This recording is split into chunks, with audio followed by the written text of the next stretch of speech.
এই আয়াতটা শুনলে মনে হবে আল্লাহ সরাসরি আপনার সাথে কথা বলছেন। শীতল সকালে সূর্যের কোমল আলো কুরআনের পাতার উপর পড়ছে। পাতা ধীরে ধীরে উন্মুক্ত হয়। চোখে পড়ছে একটি আয়াত। নিশ্চয়ই আল্লাহর সাথে কষ্টের পরেই সহজতা আছে। এই শব্দগুলো যেন সরাসরি আপনার হৃদয়ে কথা বলছে। কষ্ট, ধৈর্য, আশা সবকিছু একসাথে মিলছে এখানে। একটি ছোট নদীর মতো ভাবুন। কখনো ঝড় আসে, কখনো ঢল আসে, কিন্তু নদী থেমে যায় না। ঠিক তেমনি আমাদের জীবনের প্রতিটি সমস্যা আল্লাহর কাছ থেকে একটি শিক্ষা। একটি ছোট শহরে একজন যুবক থাকত, নাম তার রাশেদ। রাশেদ সবসময় চেষ্টা করত সৎভাবে জীবনযাপন করতে, কষ্ট সহ্য করতে এবং আল্লাহর পথে চলতে। কিন্তু তার জীবনে একসময় এমন সময় আসে যখন সব কিছু বিপর্যয়ে পড়ে। রাশেদের বাবা অসুস্থ হয়ে পড়ে। পরিবারে আর্থিক সংকট, চাকরি হারানো, বন্ধুদের অবহেলা সব মিলিয়ে সে হতাশ হয়ে যায়। সে ভাবল, আমার কি আল্লাহ আমাকে ভুলে গেছেন? একদিন গভীর রাতে সে একা ঘরে বসে কুরআন খোলার সিদ্ধান্ত নেয়। ধীরে ধীরে সে একটি আয়াত পড়ল। নিশ্চয়ই আল্লাহর সাথে কষ্টের পরেই সহজতা আছে। রাশেদ হঠাৎ থমকে গেল। তার চোখে অশ্রু এলো। মনে হল আল্লাহ নিজেই তার সাথে কথা বলছেন। তার মনে হল তার সমস্ত কষ্ট, তার সমস্ত ভয় আল্লাহ দেখছেন। এটি শুধুমাত্র একটি আয়াত নয়, এটি তার হৃদয়ের জন্য সরাসরি আল্লাহর বার্তা। রাশেদ বুঝতে পারল এই কষ্ট তার জন্য এক পরীক্ষা। এটি শুধুমাত্র বিপর্যয় নয়, বরং আল্লাহর পক্ষ থেকে ধৈর্য এবং বিশ্বাসের পরীক্ষা। সে ঠিক করল সে হার মানবে না। প্রতিদিন অল্প অল্প দোয়া করতে শুরু করল। প্রতিদিন সকালে সূর্য ওঠার সাথে সাথে রাশেদ ৫-১০ মিনিট কুরআন পড়ত। প্রতিবার নতুন শক্তি অনুভব করত। ধীরে ধীরে তার মন শান্ত হতে শুরু করল। তিনি বুঝতে পারলেন আল্লাহ সবসময় তার পাশে আছেন। একদিন শহরে একটি ছোট চাকরির সুযোগ আসে। রাশেদ সেই চাকরির জন্য আবেদন করল। তার আশা খুব বেশি ছিল না, কারণ প্রতিযোগিতা অনেক। কিন্তু আল্লাহর রহমত অদ্ভুত। সে চাকরিতে নির্বাচিত হল।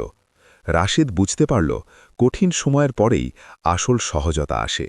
এই অভিজ্ঞতা তাকে আরও দৃঢ় বিশ্বাস শেখাল। জীবনে যে কোনো কষ্টই আমাদের আল্লাহর নিকট গ্রহণযোগ্য হতে পারে। আমরা জীবনে অনেক সময় ভেতরে ভেতরে কাঁপছি। মনে করি কেউ আমাদের সাহায্য করছে না। কিন্তু বাস্তবে আল্লাহ সবসময় আমাদের সাথে আছেন। একটি নদীর মতো ভাবুন। কখনো পাহাড়ি ঢল আসে, কখনো ঝড় হয়, নদী থেমে যায় না। ঠিক তেমনি আমাদের জীবনের বাধা আসলেও আল্লাহর রহমত প্রবাহিত হয়। আমরা যদি ধৈর্য ধরে অপেক্ষা করি, আল্লাহ আমাদের জন্য পথ খুলে দেন। রাশেদ বুঝতে পারল তার প্রতিটি কষ্ট, প্রতিটি দুঃখ আল্লাহর কাছে গ্রহণযোগ্য। প্রতিটি সমস্যা তাকে আরও শক্তিশালী করছে। কষ্ট তাকে পরিশোধিত করছে, তার আত্মা আলোকিত করছে। সে অনুভব করল আল্লাহর রহমত কখনো শেষ হয় না। প্রত্যেকটি ধৈর্যশীল মুহূর্ত তার জন্য একটি আশার বার্তা। কিছু মাস পরে রাশেদের বাবা সুস্থ হয়ে উঠল। পরিবারে আর্থিক স্থিতি ঠিক হল। রাশেদ বুঝতে পারল এই কষ্টগুলোই তাকে আল্লাহর কাছে আরও কাছে নিয়ে এসেছে। তার আত্মা শুদ্ধ হয়েছে, হৃদয় শান্ত হয়েছে এবং বিশ্বাস আরও দৃঢ় হয়েছে। সে বলল, আজ আমি বুঝতে পারছি আল্লাহ কখনো ছাড়েন না। শুধু আমাদের ধৈর্য ধরতে হয় এবং তার রহমতের অপেক্ষা করতে হয়। প্রিয় দর্শক, যদি আপনি আজ কষ্টে থাকেন, মনে রাখুন এটি শেষ নয়। এই মুহূর্ত আল্লাহর পরিকল্পনার অংশ। প্রতিটি কষ্ট আমাদের হৃদয়কে পরিশুদ্ধ করে, আমাদের আত্মাকে আলোকিত করে।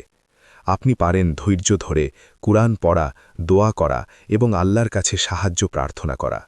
উদাহরণস্বরূপ এই দোয়া পড়তে পারেন, রাব্বা, আমাকে ধৈর্য দাও, সহজতা দাও এবং আমার প্রতিটি কষ্টকে আপনার নিকট গ্রহণযোগ্য বানান। এই দোয়া আপনার হৃদয়কে শান্ত করবে, আপনার বিশ্বাস আরও দৃঢ় হবে।